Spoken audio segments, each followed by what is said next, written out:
마치의 이 강제 수용소에 한 젊은 의사가 이제 수용소에 갇혀 있습니다. 그 청년 의사는 죽음을 앞두고 있습니다. 한 명 한 명씩 이제 죽음을 앞두고 그 가스실에서 이제 그 독일 군인들이 불러가서 하나씩 다 빠져나. 전부 이제 수용소에서 가스실로 가기 때문에 다 죽음을 앞두고 있습니다. 거기는 많은 죄수들은 인생을 포기합니다. 왜? 곧 죽을 인생이기 때문에 다 포기하고 그냥 대충 허르스름하고 시험도 깎지도 않고 뭐 입도 닦을 필요도 없지. 곧 죽을 거니까 뭐 인생 포기한 거니까. 근데 그 청년 하나는 운동장에서 있던 그 유리 조각 하나를 주워가지고 깨끗하게 면도를 합니다. 아주 깨끗하게. 그다음 물이 아주 조금밖에 주지 않는데 그 물을 가지고 이도 닦고 세수도 하고 머리도 이렇게 할 정도로. 물론 더러운 물이긴 하지만은 그러면서 이 청년은 그 죽음 앞에서 당당하게 있습니다. 하나님께서 확실하게 지켜주실 것을 분명하게 알고 있는 것이죠. 그래서 다 이제 이 청년의 순서가 됐는데 간수가 너무 멋지게 생긴 거야. 깨끗하고 그러니까 죽이기가 너무 아까워요. 그러니까 야, 너 조금 있다가 깨지지 않은 사람 순서대로 다 갔다가 강제 수용소로 계속 가는 거예요. 그러다가 이제 연합군에 의해서 독일이 이제 전쟁 실패하고 석방하게 된 거예요. 바로 그 사람이 누구냐면 빅터 프랭클이라고 하는 사람입니다. 오스트리아 출신의 유명한 정신학자자 또한 심리학자면서도 의학 박사입니다. 그래서 빈 대학에서 하버드 대학에서 교수로 있다가 얼마 전에 돌아가시는데 그분이 그 수용소의 생활에 대한 그 내용들을 쓴 책이 죽음의 수용소에서란 책이 있습니다. 이분이 연구한 유명한 것 중에 하나가 로고세라피라고 하는 거죠. 의미치유법. 모든 인생에는 고난과 역경이 다 있지만 그 고난과 역경에 대해서 어떤 태도로 바라보느냐에 따라서 인생의 결과가 다르다는 거죠. 많은 사람들이 죽음 앞에 있을 때 나는 이미 죽은 인생이다. 나는 포기한 인생이다라고 생각하고 많은 사람들은 형장의 이슬로 사라지기 전에 이미 생명이 끝난 거예요. 그러니까 죽음이 오는 거죠. 그러나 빅터 프랭클은 끝까지 삶의 의미가 있다. 내게 이 포로 수용소로 오게 한 이유가 있다. 내가 여기서 고난과 역경 속에서 나는 저 뒤에 있는 희망의 숲을 볼 수 있다는 거예요. 사랑하는 여러분들, 우리가 희망이 없는 이 세상에서 의미를 찾아간다는 게 얼마나 중요한지, 고통과 죽음 속에서 우리 삶의 의미를 갖는 게 얼마나 중요한지. 그래서 그 톨스토이 마지막 5분이란 말대로 말죠. 도스토옙스키의 마지막 5분. 이제 5분 남았는데 다 인생을 포기하는 거예요.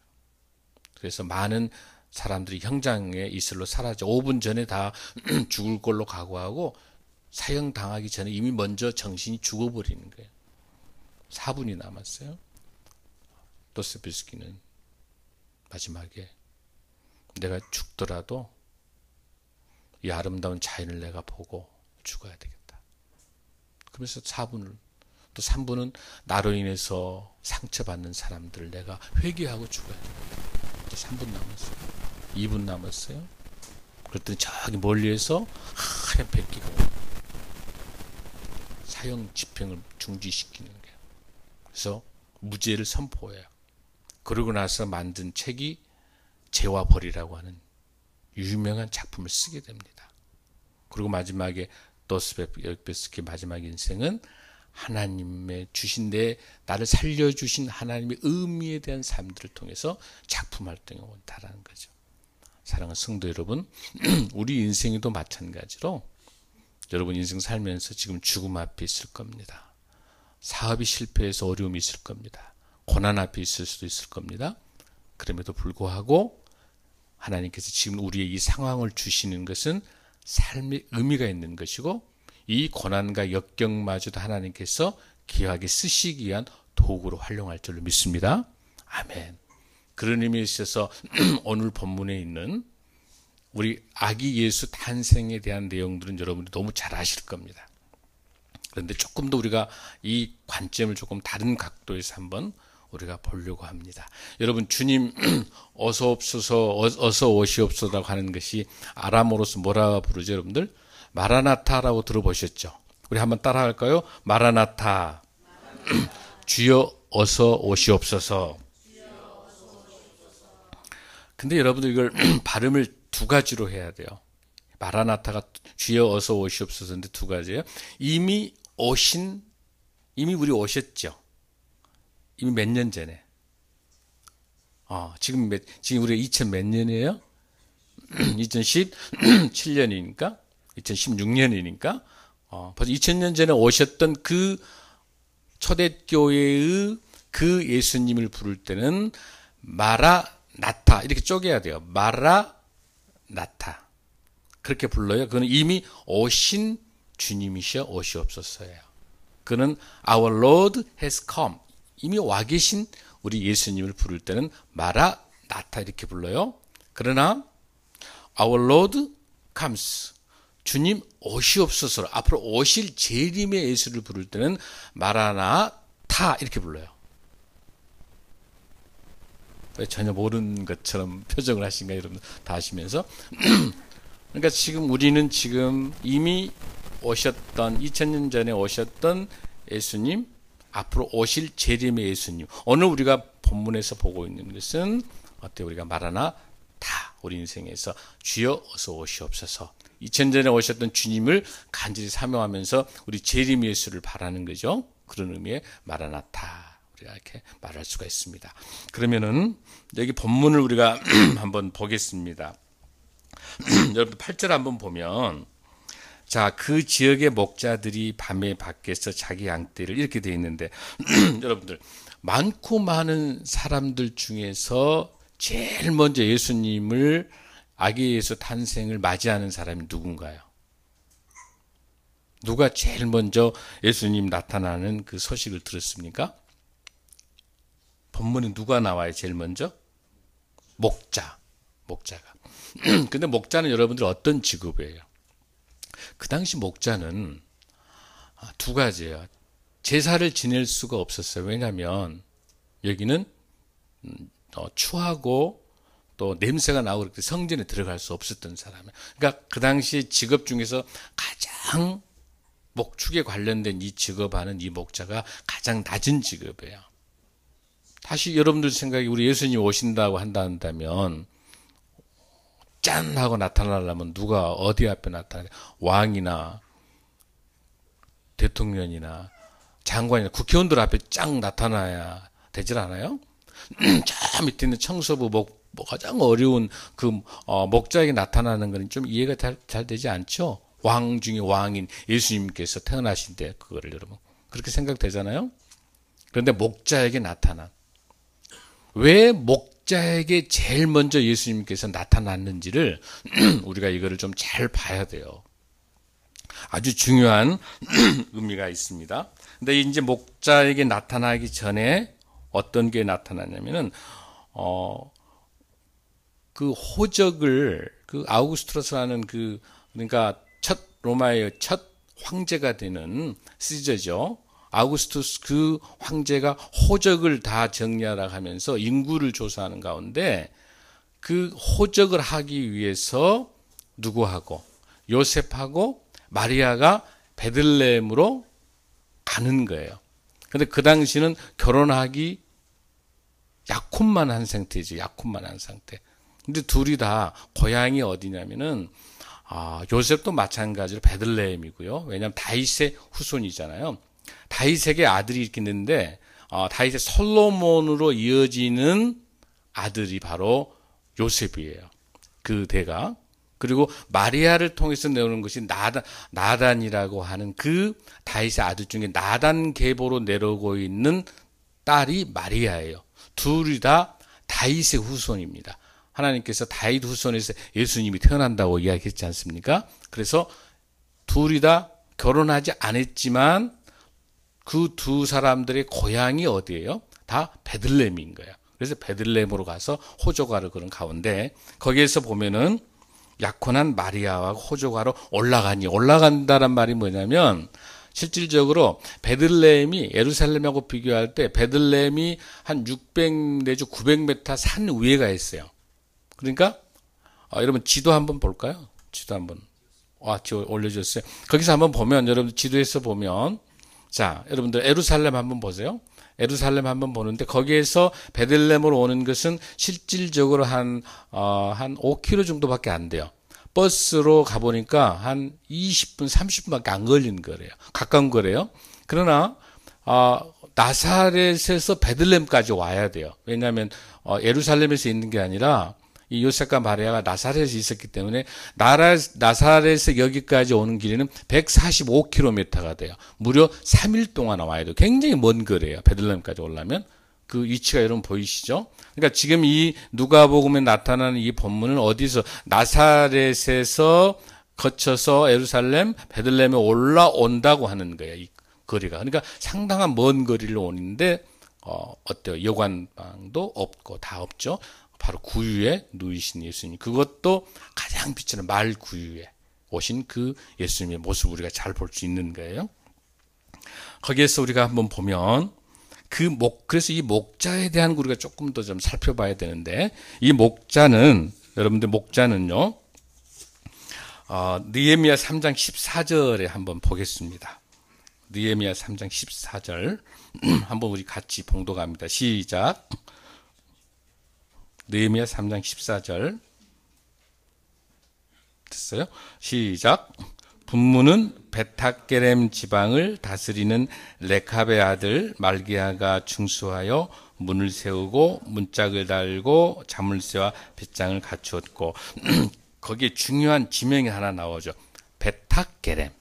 이 베타게렘이라고 하는 것이 구약에 나오는 베타게렘인데 지금 실질적으로 가보면 라못 라헬이라는 지명이에요. 지금 여러분 이스라엘에 가면 베들레헴에 가면 라못 라헬이라는 실질적인 지명이 있어요. 현재 그게 베타게렘이라는 뜻이에요. 이게 무슨 뜻이냐면 베트란 말이 집이란 뜻이에요. 여러분 베들레헴 할 때 벳이 집이고요. 레헴이 빵이에요. 베들레헴 할 때가 빵집이 빵집. 이해되죠? 여기도 마찬가지로 벳학게렘 할 때 벳이란 말이 집이고요. 학갈렘이라는 뜻이 포도원이에요. 그러니까 무슨 집이에요? 포도가 많이 있는 집.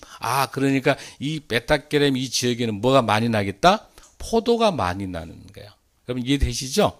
그 벳학게렘. 그런데 거기에 유명한 사람 이름이 하나 나오죠. 누구의 아들? 레캅의 아들. 아주 중요합니다. 오늘 목사님 설교 중에 아주 꼭 여러분 기억할 게 레캅이라는 사람을 꼭 여러분 기억하셔야 돼요. 이게 성경에서 나오는 최고의 명문 가문입니다.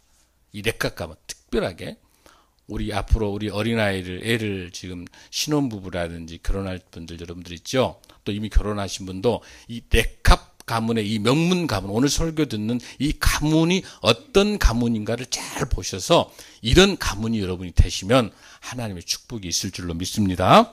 그래서 애사로 보지 마시고 잘 보십시오. 자, 거기 나와는 분문이라는 말은 좀 설교 시간에 그러긴 합니다만은 영어로 덩게이트, 덩. 쉽게 할게요. 똥문. 그러니까 그 예루살렘 안에서 가장 더러운 똥 같은 그 더러운 쓰레기가 나오는 그 문을 지키는 사람이 누구냐? 레캅이야. 가장 더럽고 가장 추하고 한데 그런 문을 중수하는 거예요. 그 문을 담당하는 거예요. 그러니까 세상 사람으로 보면 아무도 하려고 하지 않는 일이죠. 가장 굳은 일이잖아요. 그런데 그 일이 얼마나 성스러운지는 몰라요. 레캅 아들이 바로 그래서 그 분문을 회복시키는 겁니다. 자, 그러면 이 베타게렘이라고 하는 것을 근거로 레캅이 나왔습니다. 자, 다시 한번 열왕기하 10장 23절에서 29절 한번 가겠습니다. 자, 어떤 사건이 발생한가 한번 보겠습니다. 열왕기하 10장 23절에서 29절 말씀 23절부터 읽습니다. 시작. 레캅의 아들 요나답으로 더불어 바알 당에 들어가서 바알을 섬기는 자에게 이르되 너희는 살펴보라. 바알의 목상을 헐며 바알의 당을 회파하여 번소를 만들었더니 오늘까지 이르니라. 28절 에후가 이와 같이 이스라엘 중에서 바알을 멸하였으나 29절 이스라엘로 범직한 아들 여로보암의 단에 금송아지를 섬기는 지에서 떠나지 아니하였더라. 무슨 뜻이냐면 옛날에 에후라고 하는 사람이 있었는데 그 에후라고 하는 그 사람이 초기에 참 좋은 사람이었어. 그래서 거기 나와 있는 나타나는 누구의 아들? 레캅의 아들이죠. 레캅의 아들 여호나답이라는 사람을 통해서 같이 힘을 합해가지고 저를 보세요. 자, 힘을 합해가지고 그 당시 가장 하나님이 싫어하는 게 뭡니까? 우상숭배잖아요. 우상숭배하면서 못된 짓거리 많이 하는 거예요. 그러니까 그 에후라는 사람을 도와가지고 여호나답이 힘을 모아서 우상숭배하는 거를 모든 거를 다 해파시켜서 다 깨끗하게 정리하는 거예요. 그러고 나서 여기 여호나답은 에후는 왕으로 가지만은 여기 여호나답은 모든 직책을 포기하고 다시 자연인으로 돌아가는 거예요. 그러니까 굉장히 공을 세운 거예요. 하나님께서 이뻐요? 이뻐하지 않겠어요? 하나님이 가장 싫어하는 우상숭배하는 것들, 많은 죄악들을, 이스라엘 그 당시 유다 많은 백성들이 이런 죄악 지는 것을 하나님께서 다 해파시킬 수 있도록 바로 여호나답을 들어 쓰신 거거든요. 그래서 여기도 마찬가지로 레캅의 아들인 여호나답이에요. 자, 여호나답입니다, 여러분들. 그래서 여호나답이 이런 공을 세웠다고 하는 것도 우리가 잘 볼 수가 있습니다. 자, 그 다음에 조금 더 이제 들어갑니다. 자, 우리가 먼저 아까 레캅 아들이 요나답이 있었습니다. 그 요나답을 통해서 하나님께서 세 가지의 명령을 내리십니다. 에레미야 35장 1절에서 9절인데요. 6절부터 한번 보겠습니다. 에레미야 35장 6절부터 9절까지 한번 보겠습니다. 시작. 그들 이르되 우리는 포도주를 마시지 아니하겠노라. 레갑의 아들 우리 선조 요나답이 우리에게 명하여 이르기를 너희와 너희 자손은 영원히 포도주를 마시지 말며 집도 짓지 말며 파종도 하지 말며 포도원도 재배치 말며 두지도 말고 너희 평생에 장막에 거처하라. 그래야면 너희의 우고하는 땅에서 너희 생명이 길리라 하였으므로 8절 시작. 아들 우리 선조 요나답이 우리에게 명한 모든 것을 위하여 우리와 우리 아내와 자녀가 평생에 포도주를 마시지 아니하며 거처할 집도 짓지 아니하며 포도원이나 밭이나 종자도 두지 아니하고. 자, 여기에서 이제 어떤 내용이 나냐면 워낙 그 유대 백성들이 죄를 워낙 우상숭배가 많이 지니까 하나님께서 에레미야를 불러요. 야, 에레미야야, 너 저기 가면 레캅 자손이 있는데 한번 그 레캅의 자손들 아들들 좀 와보라 그래라. 그래가지고 어느 방에다 이제 집어넣고 난 다음에 포도주를 줘요. 그랬더니 이 레캅의 아들 후손들이 에레미야님, 저는 마실 수가 없습니다. 왜 그래? 그랬더니 우리 선조 요나답이 300년 전에 첫째, 포도주를 마시지 말라고 그랬습니다. 두 번째는 포도원을 파종하지 말라는, 농사를 그곳에서 짓지 말라고 했습니다. 세 번째는 집을 짓지 말라고 그랬습니다. 장막을 짓지 마라. 집을 짓지 말라고. 이 세 가지를 우리 선조 요나답이 했던 것에 대해서 우리는 레캅의 후손으로서 이 선조의 약속을 지킬 수밖에 없습니다. 끝까지 기다리는 거예요. 그러니까 이제 에레미야가 그걸 보고 너무 감동한 거죠. 봐라, 하나님께서 이 레캅은 겐 족속으로서 정통도 안 해요. 출애굽기 할 때 보면은 그 정통의 유대 민족도 아니에요. 아브라함 다 야곱의 민족이 아니에요. 그냥 그 출애굽 할 때 가나안 땅에 흘러갔던 보잘것없는 족속이었어요. 그 겐 족속이었어요. 그러나 철저히 하나님 말씀에 순종하는 그런 집안이었죠.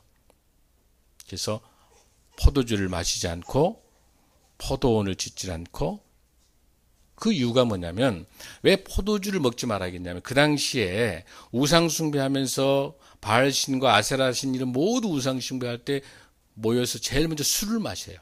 그 포도주를 마시면서 그걸로 음란하게 죄를 저지르는 거예요. 그러니까 그걸 통해서 죄를 짓지 않게 하기 위해서. 그래 포도원 파종하지 말라는 것은 사람들은 한 곳에 딱 정착하게 되면 그곳에서 편안하면 죄를 짓게 된다는 거예요.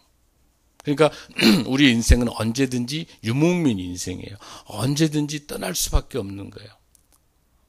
내 것이 아닌 거죠. 사랑하는 성도 여러분, 여러분 인생도 지금 살고 있지만 내가 살고 있는 집, 내가 살고 있는 직장, 내가 살고 있는 것이 영원할 수 없다는 거예요. 그런데 우리는 우리 인생 살면서 거기에 목숨을 거는 거예요. 먹고 마시는 것에 목숨을 거는 거예요. 그건 영원할 수 없는 거죠, 우리 인생에서. 이 레캅 족속에 있어서는 끝까지 하나님만을 의지하면서 늘 마음을 빈 마음으로써 늘 유목민의 마음처럼 내 인생의 목적이 하나님을 기뻐하시는 그런 삶을 살겠다. 그런 마음으로 살아가는 거죠. 그래서 에레미야에게 주셨던 그 레캅을 통한 놀랍게 하나님께 칭찬하면서 어떤 선물을 주게 되냐면요. 에레미야 35장 9절에 보면은 하나님께서 너무너무 이 레캅 가문이 너무너무 예쁘니까 하나님 주신 놀라운 선물을 주십니다. 에레미야 35장 9절 시작.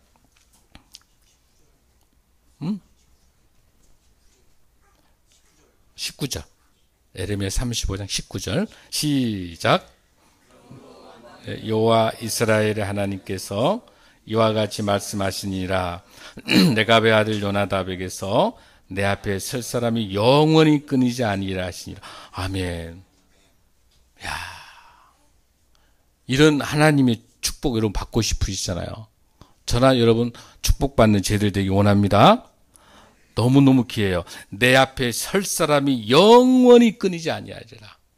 놀라운 사실은요, 하나님 앞에 설 수 있었던 사람이요, 모세도 아니었어요. 사무엘도 아니었어요. 영원히 끊이지 아니할 수 있는 그 집안 대대로 영원히 끊이지 아니할 수 있는 이 축복받는 집안은 레캅 가문밖에 없어요. 바리새인도 아니고 고관 대작도 아니에요. 엄청나게 부자도 아닙니다. 대통령, 장관, 왕도 아니었습니다. 목자인 너무너무 불쌍하고 가난하고 목자인 그 레캅 가문들이에요. 그 목자 가문들이에요. 그 가문들에게 뭐라고 하나님 축복하십니까? 레갑의 아들 요나답에게서 내 앞에 설 사람이 영원히 끊이지 아니하리라. 여기서 말하는 영원히 끊이지 않는다는 앞에 뭐가 있냐면 구약 표현에는 내 앞에 설 사람이라는 점, 저 따라서 내 앞에 설 사람. 내 앞에 선다는 뜻은 무슨 뜻이냐면 하나님의 임재 안에 살아가는 사람. 늘 우리 사람들은 하나님 만나면 하나님 얼굴 보면 다 죽게 돼 있어요.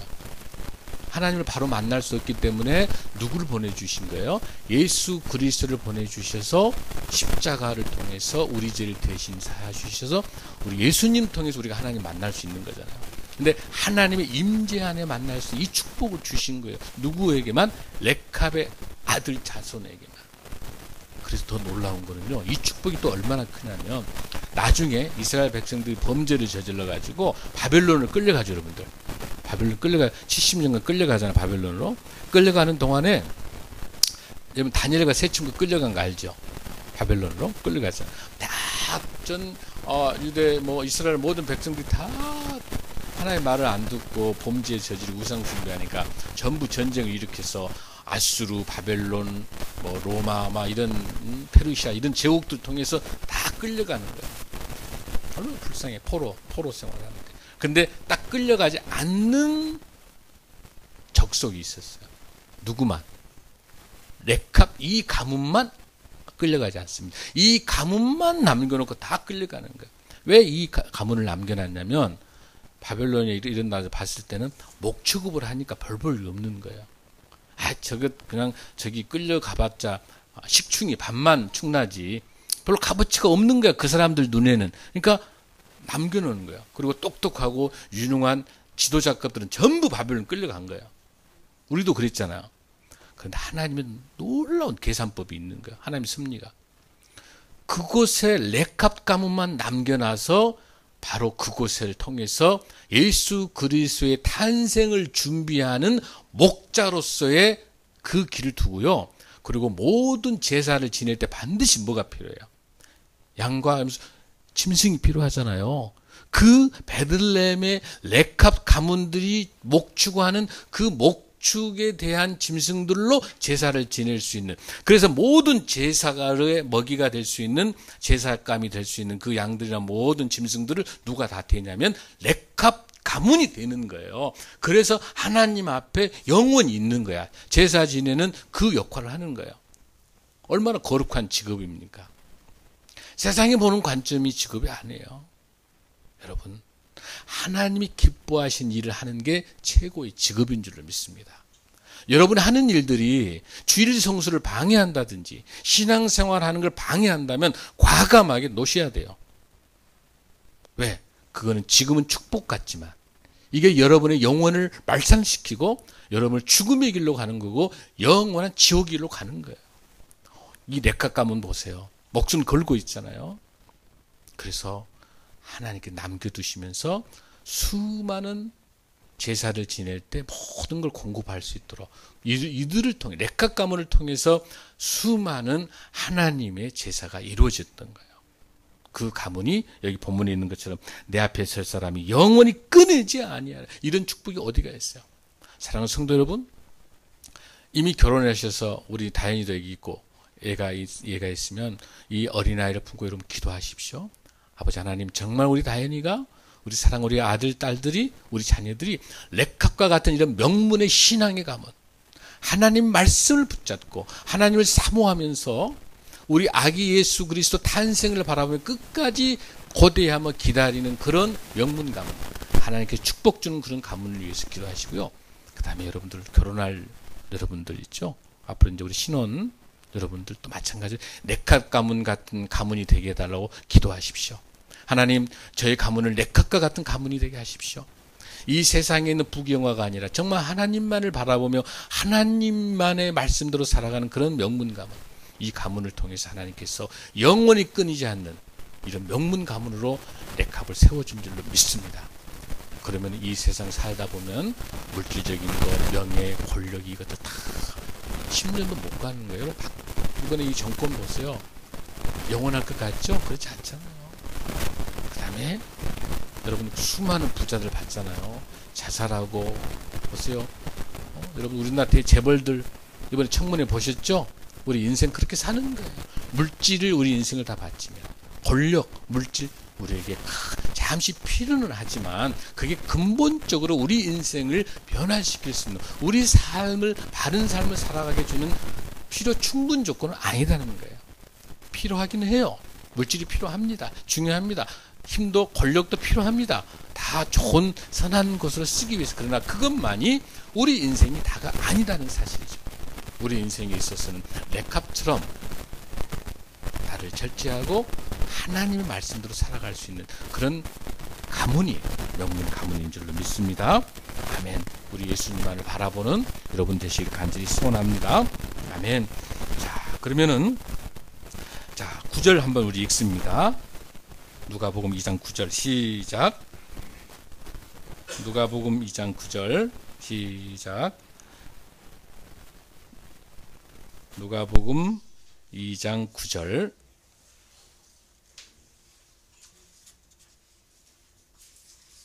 됐습니까? 자, 시작.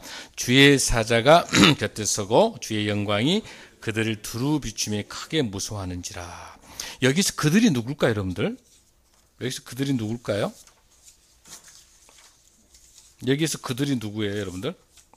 그들. 그렇죠. 목자죠. 목자. 하나님께서 그들을 두루 비추며 무서워하지 말라고 그랬어요. 왜 무서워하지 말라고 그랬을까요, 여러분들?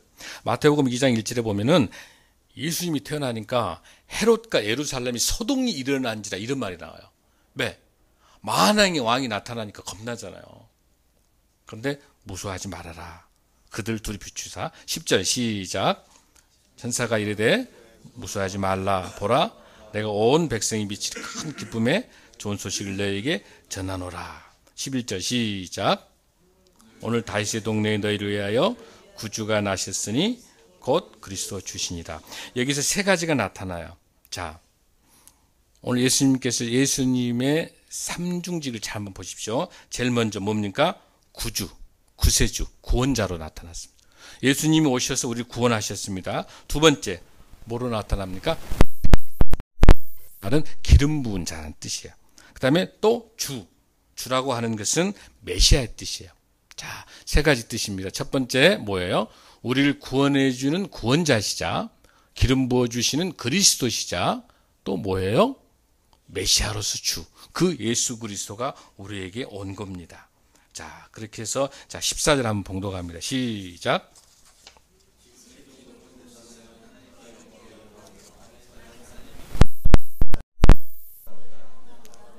아멘, 아멘. 우리 예수 그리스도의 이 말씀이 오기까지는 400년 전에 하나님께서 역사하신 선지자 미가를 통해서, 여러분 미가서 5장 2절 한번 보면 예수 그리스도 탄생을 예견합니다. 그러니까 지금 우리 이 성경에 이 신구약 이 말씀이 하나님의 말씀이 분명하게 알 수 있는 것은 400년 전에 예언을 해서 성취되는 거예요. 미가서 5장 2절 한번 읽습니다. 시작. 베들레헴아 에브라다야, 너는 유다 족속 중에 작을지라도 이스라엘을 다스릴 자가 내게서 내게로 나올 것이라. 아멘. 400년 전에 미가 선지를 통해서 하나님께서 어떻게 했어요? 예수 그리스도 탄생을 얘기하는, 어디서 장소까지 나오죠. 베들레헴아. 놀랍지 않습니까, 여러분들? 그러니까 우리 예수 그리스도께서 우리에게 탄생에 대한 예언의 말씀을 주시면서 확신을 주는 거죠. 그러면서 마지막 최종적인 메시지가 14절입니다. 한번 다시 한번 14절 봉독합니다. 시작. 지극히 높은 곳에서는 14절. 누가복음 2장 10, 이건 좀 우리가 크게 외웠으면 좋겠어요. 시작. 하나님께 영광이요, 땅에서는 하나님이 기뻐하신 사람들 중에 평화로다. 아멘. 아멘. 하나님께서 오신 이유가 뭐냐면, 자, 첫 번째, 가장 높은 곳에서는 어디예요? 하나님께 영광이요, 땅에서는 뭐예요? 이걸 해석을 잘해야 돼. 지금 많은 부분이 해석을 잘못하고 있는데 이게 조금 어려운 해석인데요. 이걸 다시 한번 정확하게 헬라어로 정확하게 해석을 해보면은 땅에서는 평화입니다. 이 말씀이 정확하게 땅에서는 평화고요, 땅에서는 평화고요, 사람들에게는 기쁨입니다. 이 말이 다시 정리합니다. 자, 하나님께는, 자, 들 따라하세요. 하나님께는 영광, 땅에서는 평화, 사람들에게는 기쁨. 하나님이 기뻐하신 사람들 중에 평화라는 이 뜻이 무슨 뜻이냐면, 땅에는 평화, 사람들에게는 기쁨, 이 뜻이에요. 정리되세요, 여러분들? 이렇게 정리를 해 주셔야 돼요. 그러면 여기서 우리가 알 수 있는 것은 평화라는 말하고 뭘로 바꿀 수 있냐면, 평화라는 말이 뭐냐면 구원이라는 말과 같은 뜻이에요. 그러면은 평화가 구원이니까 땅에서는 무엇? 구원. 다시 한번 할까요? 시작. 땅에서는 구원, 땅에서는 평화. 그러니까 땅에서는 구원, 이 구원을 누가 주시는 거예요? 예수 그리스도가 오셔서 우리를 구원해 주시는 거잖아요. 이해되시죠? 땅에서는 평화, 땅에서는 구원이고요. 그 구원받는 우리는 뭐가 있는 거예요? 기쁨이 있는 거예요. 아멘. 예수님께서 오셨다, 하늘의 영광과 땅의 평화를 주시고, 땅의 평화를 주시면서 예수 그리스도가 오심으로 인해서 우리에게 구원을 값없이 은혜로 주시는 거고요. 그 구원받는 우리는 기쁨이 넘친다는 거예요. 아멘. 왜 넘칠까요, 여러분들? 우리 인간 세상의 모든 죄악으로 가로막혀 있는 것들이, 이 가로막혀 있는 것들이 나하고 하나님하고 죄 때문에 만날 수가 없는 거예요. 우리가 하나님 바로 바로 보면 죽는 거예요. 근데 이 하나님과 나하고 이 관계, 이 수많은 우리 죄악들을 중보자가 되신 예수 그리스도가 오심으로 인해서 예수님이 우리 죄를 대신해서 돌아가시면서 우리 죄가 사해졌잖아요. 사해졌기 때문에 우리가 하나님을 만날 수 있는 거죠. 어떻게? 말씀과 찬양과 기도를 통해서, 예수 그리스도 중보자를 통해서 우리 하나님을 만날 수 있는 거예요. 아멘. 오늘 이 땅에 오신 우리 예수 그리스도, 우리 아기 예수 탄생을 우리가 바라면서 우리가 간절히 사모할 수 있는 것은 뭡니까? 왜 주님이 이 땅에서 오셨는지 그 의미를 깨닫는 거죠. 그거는 우리의 어려움과 우리의 고난과 여건과 우리 힘든 상황이 있다 하더라도 우리 주님께서 십자가로 오셔서 우리를 대신해서 사주셨기 때문에 이 목자를 통한 낮고 낮은 목자를 통해서 오신 우리 예수 그리스도의 이 삶, 이 겸손함, 주님만을 바라보는 끝까지 기다리는 것. 아까 말한 빅터 프랭클이 끝까지 희망을 잃지 않고 죽음 속에서 끝까지 기다리셔서 하나님께서 빅터 프랭클을 살리셔서 쓰신 것처럼 이 레캅 같은 이 자손에 있는 이 목자들을 끝까지 인내하시면서 가장 먼저 예수님에 달려갈 수 있었던 것은 예수님 오시기를 그 누구보다도 바리새인이나 서기관들이 아니라 그 어떤 왕들이 아니라 왕들은 오히려 경쟁인 줄 알았지만은 이 목자들만이 예수님 오시기를 간절히 기다린 거죠. 왜? 레캅의 후손으로서 주님 오신다는 그 음성을 레캅 가문들은 들었기 때문에 우리 주님을 모실 수 있는 최고의 명문 가문이 저와 여러분이 되시기를 간절히 소원합니다. 이번에 오실 우리 예수 그리스도를 우리 탄생을 낳는 우리 성탄절을 준비하면서 우리 마음속에 우리 예수님을 받아들이고 모셔드리면서 우리 인생에서 어려움이 있습니까? 여러분 삶에서 고통이 있습니까? 죽음 앞에 있습니까? 아니면 여러분들 큰 병과 질병과 가난과 어려움과 고통과 어떤 시련과 역경이 있습니까? 끝까지 우리에게 구원 되시는 이 땅에 평화를 주신 평화의 왕 예수 그리스도를 바라고 그를 통해서 구원받는 우리가 주님이 주시는 그 우리에게 주신 그 축복, 그 기쁨을 이번 성탄절을 맞이해서 함께 가지고 우리 어려운 우리 이웃과 우리의 사랑을 나누는 그런 성탄절이 되시기를 간절히 소원합니다. 우리 기도하겠습니다.